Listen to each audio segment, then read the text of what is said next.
طريقه سرقه اركب يا محمد يلا.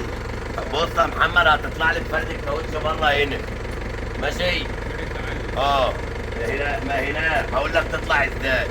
ده عربيه فراخ محمله اهو يا جماعه. هتوزن على البسكول عشان تبقوا عارفين ازاي بيوزن على البسكول وممكن يعمل ايه وممكن يسرق ازاي من على البسكول.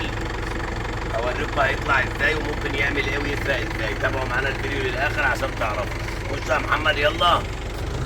هنا احنا على الميزان اهو يا جماعه، على طبليه الميزان زي ما انتم شايفين، والعربيه داخله اهي. هنا بيخش بجنب شويه ما بيقفش على الطبليه. تعالى كده تعالى اعدل عجلك بس. تقف زي ما انت كده يا جماعه. في فرد الكاوتش بره اهي على البسكول زي ما انتم شايفين. يبقى كده اي حد فرد الكاوتش فرقه على ميزان البسكول. هنا هتوزن، هنخش على الميزان جوه او على الشاشه بتاعت الميزان هتلاقي العربيه على الميزان قد ايه.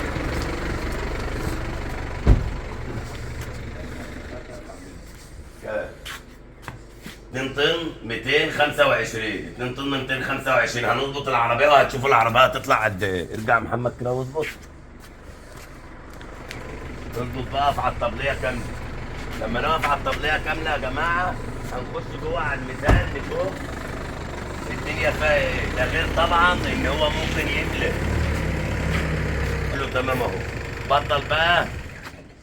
غير طبعا ان هو ممكن يملى تانك، يكون معاه تانكين. في العربيات الكبيره بيبقى معاهم تانك، في تانك يملاه ميه وتانك يملاه، او يبقى معاه فوارغ يحطها وهو وزن ملان وهو وزن فاضي. العربيه لازم تكون في نص الميزان كده يا جماعه زي ما انتم شايفين. زي ما انتم شايفين كده العربيه لازم تكون في وسط الميزان.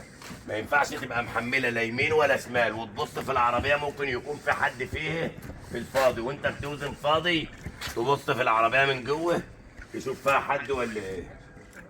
زي ما انتم شايفين العربيه في نص الميزان اهي عشان تكونوا عارفين. هنروح بقى واعمل على الميزان تاني. هنروح على الميزان ونشوف يا جماعه نشوف الوزن طلع قد ايه بعد اول.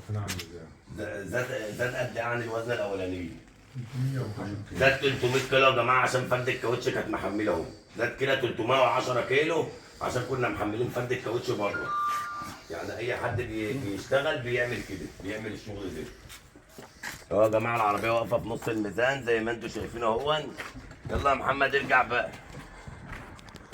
واقفه في نص الميزان زي ما انتم شايفين اهو يا جماعه. وطبعا لازم نكون عارفين الدنيا بتدور ازاي، ولازم تكون عارف العربيه فاضيه مفيش فيها حد. وانت بتوزن العربيه توزن ملان وتوزن فاضي وتبقى عارف الدنيا فيها ايه. طبعا الميزان بتبقى في نص طبليه الميزان كده زي ما انتم شايفين